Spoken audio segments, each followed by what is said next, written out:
Si tu perds tes cheveux, tu as des cycles irréguliers, des boutons, tu gonfles après avoir mangé et on t'a peut-être dit c'est le SOPK, c'est comme ça. Non.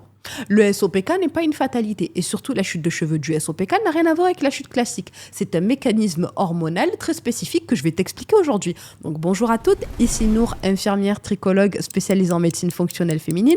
Le SOPK touche une femme sur 10, parfois sans qu'elle le sache. Et la majorité de femmes que j'accompagne en consultation ont une chute hormonale liée au SOPK, mais elles ne l'auraient jamais deviné parce qu'elles n'ont pas les symptômes classiques.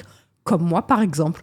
Aujourd'hui, je t'explique exactement pourquoi le SOPK provoque une chute de cheveux, comment reconnaître une chute SOPK, quel bilan faire, le protocole complet pour relancer la pousse. 1.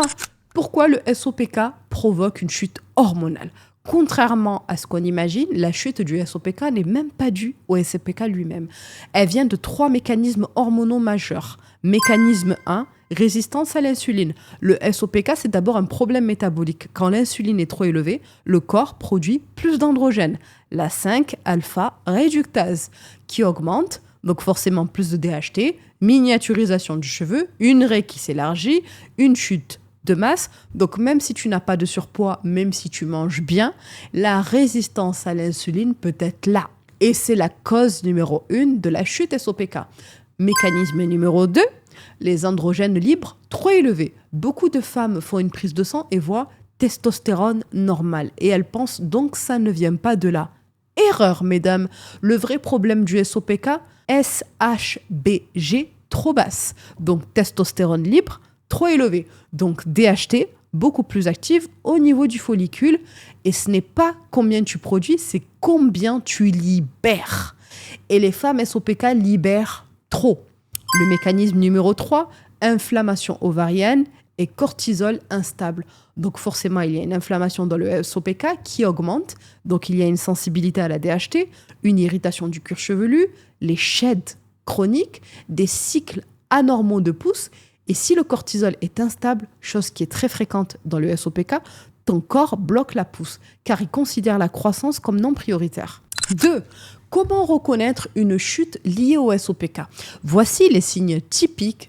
Perte de masse sur le dessus de la tête, raie qui s'élargit, cheveux qui s'affinent en quelques mois, plus de sheds après les cycles ou le stress, acné hormonal surtout mâchoire, règles irrégulières, une absence d'ovulation, insomnie vers 3-4 heures du matin, fringales sucrées, gonflement après repas, et forcément des repas qui sont riches en glucides, une fatigue post-repas, difficulté à perdre du poids malgré les efforts. Si tu coches 4 à 5 symptômes, ta chute est probablement hormonale plus métabolique. 3, vous avez les bilans indispensables pour une chute SOPK. Donc ici, si tu veux arrêter la chute, tu dois comprendre ton terrain hormonal que je vais t'expliquer.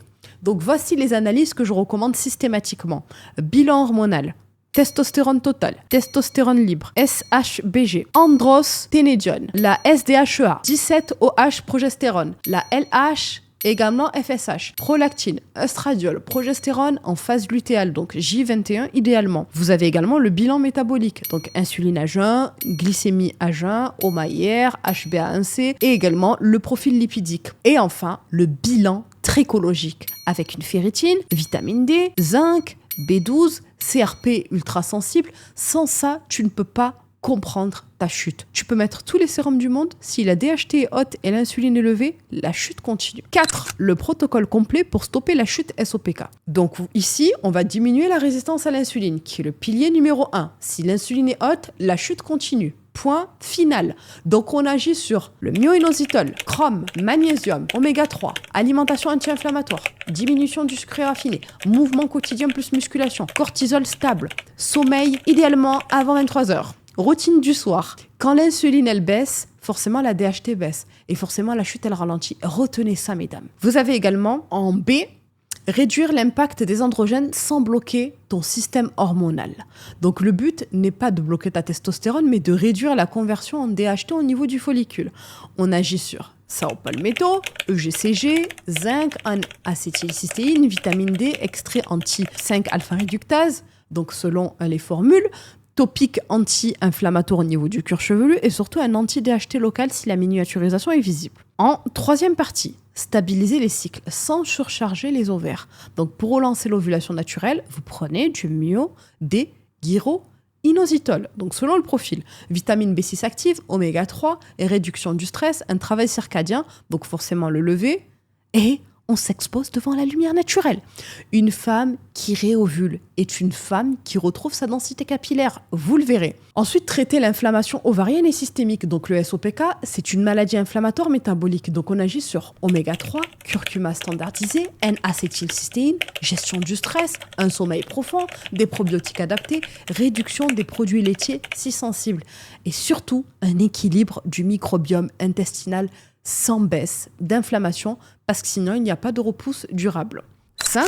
Comment optimiser la pousse directement au niveau du cuir chevelu? Donc les massages scalp over scalp, les LED rouges et infrarouges à raison de 3 à 4 fois par semaine, un sérum anti-DHT et également anti-inflammatoire, des shampoings non irritants, une routine régulière, pas plus de 2 sérums différents, une supplémentation complète, bonjour le hormone balance, suivi également sur 3 à 6 mois. En 6, quand est-ce que la repousse commence?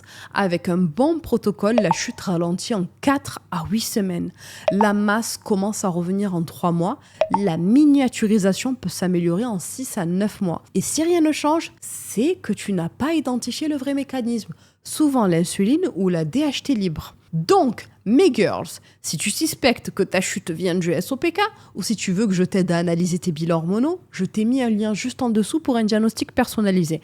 Et si tu veux plus de vidéos scientifiques concernant la vraie cause de la chute chez la femme, abonne-toi et active la cloche parce que dans la prochaine vidéo, je te montrerai exactement comment analyser ton HOMA hier et pourquoi personne ne t'a expliqué ça avant.